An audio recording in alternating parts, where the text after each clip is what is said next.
आज हम आपको पॉलीसेक्राइड के बारे में बताएंगे। इससे पहले कल हमारा जो वीडियो गया था उसमें मोनोसेक्राइड और ओलाइगोसेक्राइड के अंतर्गत हमने जो बहुत ही कॉमन था डाइसेक्राइड, तो डाइसेक्राइड में हमने सुक्रोज, माल्टोज, लैक्टोज बताया था और मोनोसेक्राइड हमने बताया था glucose, fructose and galactose. Fructose फलों में पाया जाता है, ये मोनोसेक्राइड बताया था। और ओलाइगोसेक्राइड जो बहुत कॉमन है वो था डाइसेक्राइड। डाइसेक्राइड के बारे में भी बात हमने की थी और ट्राइसेक्राइड, रैफिनोज के बारे में भी हमने बात की थी। आज हम बात करेंगे पॉलीसेक्राइड के बारे में बात करेंगे। तो पॉलीसेक्राइड क्या होता है? Polysaccharide on the hydrolysis of more than 5 monosaccharide. क्या होता है? Hydrolysis of more than 5 monosaccharide से पॉलीसेक्राइड बनता है। यानी पॉलीसेक्राइड में 5 से अधिक मोनोसेक्राइड की हाइड्रोलिसिस होती है, जिसके फलस्वरूप H2O बाहर निकलता है और पॉलीसेक्राइड का निर्माण हो जाता है। जैसा कि हमने डाइसेक्राइड में बताया था कि 2 मोनोसेक्राइड मिलने के बाद दोनों मोनोसेक्राइड आपस में जुड़ते हैं तो वाटर मॉलिक्यूल रिलीज होता है और डाइसेक्राइड का निर्माण हो जाता है। तो C6H12O6 प्लस C6H12O6 दो मोनोसेक्राइड को हमने जोड़ा था तो बताया था C12H22O11 और एक वाटर मॉलिक्यूल बाहर निकाल दिया था। तो ऐसे ही पॉलीसेक्राइड में क्या होता है? मोर देन 5 मोनोसेक्राइड जब जुड़ते हैं तो ये वाटर हाइड्रोलिसिस होती है, वाटर मॉलिक्यूल बाहर निकलता है और पॉलीसेक्राइड का निर्माण हो जाता है। तो form by linkage of large number of monosaccharide molecule, कई सारे 5 से ऊपर होने चाहिए मॉलिक्यूल जब आपस में जुड़ते हैं और वाटर मॉलिक्यूल निकलता है, यानी उसकी हाइड्रोलिसिस होती है, तब जाकर के पॉलीसेक्राइड का निर्माण होता है। तो यहाँ पे देखिए C6H12O6 हमने बनाया। N मतलब number of carbon atom, N means होता है नंबर ऑफ कार्बन एटम। ये हमने मोनोसेक्राइड लिखा C6H12O6 और आगे हमने N लगाया, N मीन्स होता है नंबर ऑफ कार्बन एटम। इसके बाद यानी यहाँ वाटर मॉलिक्यूल हाइड्रोलिसिस हो गया। मोनोसेक्राइड में कई मोनोसेक्राइड जो आपस में जुड़े तो ये हाइड्रोलिसिस का यहाँ पे इंडिकेट कर रहा है कि वाटर मॉलिक्यूल रिलीज हुआ और पॉलीसेक्राइड का निर्माण हुआ C6H12O6 की होल पावर N मतलब नंबर ऑफ कार्बन एटम। तो ये हो गया मोनोसेक्राइड के हाइड्रोलिसिस के फलस्वरूप पॉलीसेक्राइड्स का निर्माण। अब बात आई पॉलीसेक्राइड के एग्जाम्पल क्या क्या है। तो पॉलीसेक्राइड में पहला है, आपको हमने लिखा है स्टार्च। स्टार्च जो होता है reserve food material of the plant होता है, स्टोरेज इन द प्लांट, यानी storage of food in the plants.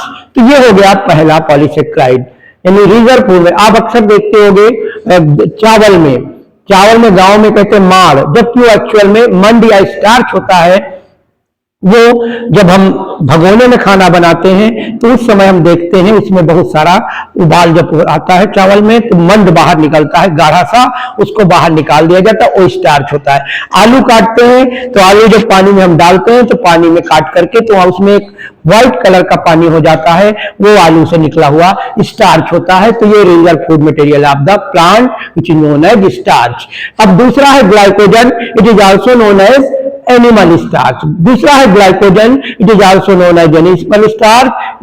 ये storage of food in animal, यानी ये इसका स्टोरेज एनिमल में होता है, एनिमल फूड के रूप में स्टोर होता है। It can be formed in the liver and muscles. ये जो है एनिमल स्टार्च लीवर और मसल्स में पाया जाता है, लीवर और मसल्स में एनिमल स्टार्च पाया जाता है। ये लगभग 400 ग्राम स्टोर होता है रिजर्व फूड मटेरियल के रूप में। फिर सेलुलोज, ये सेलुलोज की सेल वॉल होती प्लांट में पाई जाती, जबकि एनिमल में सेलुलोज की सेल वॉल नहीं पाई जाती है। तो सेलुलोज की सेल वॉल ये प्लांट में पाई जाती है। ये जो होती है ये पॉलीसेक्राइड कार्बोहाइड्रेट सेलुलोज होता है। The wall of bladder worm, यहाँ तो हमने प्लांट में बड़ा कॉमन हुआ, लेकिन हम यदि और हायर लेवल की बात करेंगे जनरली आप लोगों को संभवतः नहीं मालूम होगा क्योंकि ये नीट से रिलेटेड क्वेश्चन यहाँ पर हम और थोड़ा सा हमने बढ़ा दिया है।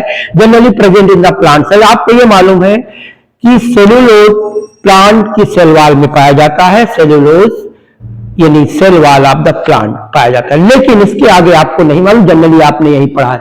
लेकिन यहां पर आपको और हम बताना चाहेंगे कि the wall of bladder worm of taenia solium has cellulose. Taenia solium का जो लार्वल स्टेज होती है ब्लेडर वर्म, टीनिया सोलियम ये फाइलम प्लेटीहेल्मिन्थेस का जंतु होता है, फीताकृमि जिसे हिंदी में कहते हैं टीनिया सोलियम या फीताकृमि, कॉमन नेम टेपवर्म होता है। इसका जो ब्लेडर वर्म लार्वल पोजीशन होती है या ब्लेडर वर्म जो लार्वा होता है उसमें भी सेलुलोज पाया जाता है। तो यह हुआ the wall of bladder worm of taenia solium has cellulose. ये अलग एनिमल है, टीनिया सोलियम एनिमल है, यानी although it is an animal, जबकि ये एनिमल है। अभी तक आपने पढ़ा होगा कि सेलुलोज की सेल वॉल पादपों में पाई जाती है, लेकिन ये आपने नहीं पढ़ा होगा, हम आपको यहाँ पर ये भी बता रहे हैं। The bladder worm of the taenia solium has cellulose cell wall. Bladder worm is the larval stage of the Taenia solium. Taenia solium is also known as tapeworm या फीताकृमि हिंदी में। अब roughage is undigested cellulose of man passing out of the body. Roughage भी है, ये भी मनुष्य के में पाया जाता है, अनडाइजेस्टेड होता है सेलुलोज मैन में जो पासिंग आउट बॉडी से बाहर निकलता है। जैसा कि आप देखते होंगे तमाम सारे, इस समय जाड़ा है, तमाम सारे साग आते हैं, पालक का साग, बथुए का साग, सोया मेथी का साग, जब आप उसे खाते हैं तो तमाम सारा अनडाइजेस्टेड, क्योंकि इसमें सेलुलोज पाया जाता है इसकी वाल में, तो अनडाइजेस्टेड हमारे उसमें पाया जाएगा, यानी रफेज होगा is undigested cellulose of man, ये passing out through the body. ज्यादा अगर हम खा लेंगे तो डाइजेशन गड़बड़ हो जाता है, यही कारण है कि इसका डाइजेशन यहाँ पर मैन में नहीं होता है, अनडाइजेस्टेड होता है रफेज के रूप में। फिर एक chitin, chitin is also polysaccharide. Chitin जो होता है, आप काकरोच देखते होंगे, काकरोच के ऊपर की जो लेयर एक्सोस्केलेटन होता है हार्ड होता है, तो जितने भी इंसेक्ट होते हैं उनके एक्सोस्केलेटन किसका बना होता है, काइटिन का बना होता है, चाहे वो इंसेक्ट हो चाहे क्रिस्टेशियन हो। क्रिस्टेशियन में हम बात करेंगे केकड़ा वगैरह, केकड़ा वगैरह में भी क्या होता है, आर्थ्रोपोडा के जंतु, दोनों आर्थ्रोपोड्स हैं, ये इंसेक्ट हेक्सापोडा में आता है। इसमें भी जो काकरोच वगैरह आप देख रहे होंगे, तो काकरोच की जो एक्सोस्केलेटन और बाह्य कंकाल होता है वो हार्ड होता है, ब्राउन कलर का होता है, जैसा कि आपने देखा होगा ऊपर, तो और वो किसका बना होता है, काइटिन का।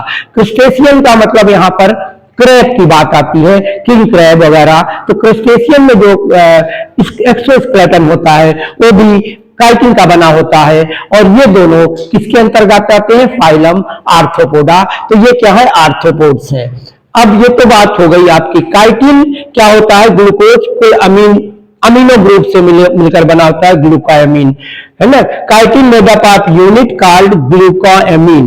ग्लूकोएमीन का मतलब होता है काइटिन दो चीजों से मिलकर बना होता है, ग्लूकोज प्लस एमीन, तो इसीलिए जब दोनों को हम यहाँ जोड़ दें तो बना ग्लूकोएमीन। तो chitin is made up of unit called glucosamine, it is form by the attachment of amino group and glucose. ये दो चीजों से मिलकर बना होता है, glucosamine, amino group plus glucose, तो ये काइटिन में पाया जाता है। अब हिपैरिन की बात करें, heparin is also polysaccharide. Heparin क्या होता है, एंटी कोगुलेंट होता है। हमारे शरीर में जब हम शरीर के अंदर ब्लड वेसल के अंदर जो ब्लड सर्कुलेट हो रहा होता है, परिसंचरण ब्लड का हो रहा होता है, तो वहां पर वो नहीं जमता है, लेकिन जैसे ही कहीं हम कट जाते हैं तो बाहर निकलते ही खून का जमा हो जाता है। तो वहां पर क्या होता है, खून को जमाने के लिए प्रोथ्रोम्बिन एक फैक्टर होता है। प्रोथ्रोम्बिन ये फैक्टर क्या करता है, ऑक्सीजन के संपर्क में आके शरीर से बाहर जब कटता है शरीर कहीं पे, तो वहां पर ब्लड का जमाव कर देता है। तो यहां पर क्या है, हिपैरिन रुधिर वाहिनियों में ब्लड को क्लॉट नहीं होने देता है। हिपैरिन सिक्रीट होता है mast cell of connective tissue और लीवर सेल के द्वारा हिपैरिन नामक पॉलीसेक्राइड सिक्रीट होता है। हिपैरिन क्या करता है, ब्लड क्लॉटिंग को रुधिर वाहिनियों में जमा होने से यानी क्लॉट होने से रोकता है, यानी heparin prevents clotting of blood bye functioning like anti prothrombin.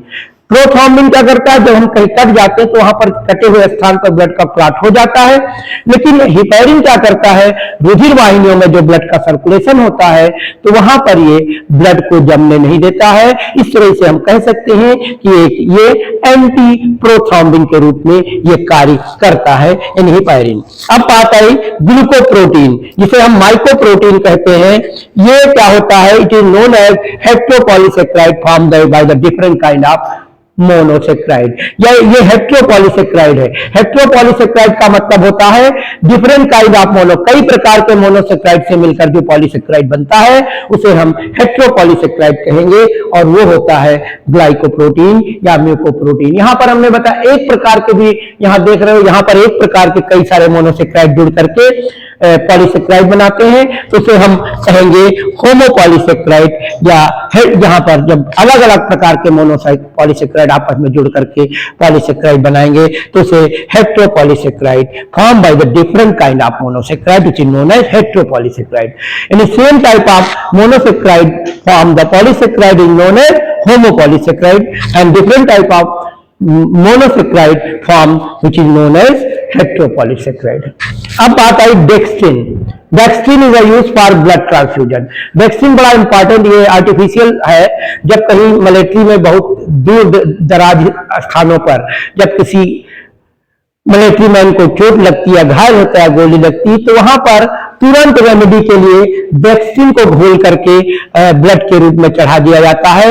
ये आर्टिफिशियल ब्लड के स्थान पर इसका यूज किया जाता है कि तुरंत उसे ब्लड की आवश्यकता होती है, तो इसे फॉर द रिलीफ हम कह सकते हैं तुरंत उसके ब्लड की जरूरत होती है। तो वहां पर दूर दराज इलाकों में जब हॉस्पिटल नहीं होता है तो उसे यहाँ डेक्स्ट्रिन पाउडर के रूप में होता है, उसको घोल करके चढ़ा दिया जाता है तुरंत रेमेडी के लिए, बाद में उसे हॉस्पिटल लाया जाता है। पॉलीसेक्राइड आल्सो कॉल्ड है ग्लाइकॉन्स, इसे ग्लाइकॉन्स के नाम से भी जानते हैं। ये आज के लिए आपका टॉपिक पॉलीसेक्राइड हो गया। आपका मोनोसेक्राइड, ओलिगोसेक्राइड एंड पॉलीसेक्राइड तीनों के बारे में हमने आपको बता दिया। थैंक यू, धन्यवाद।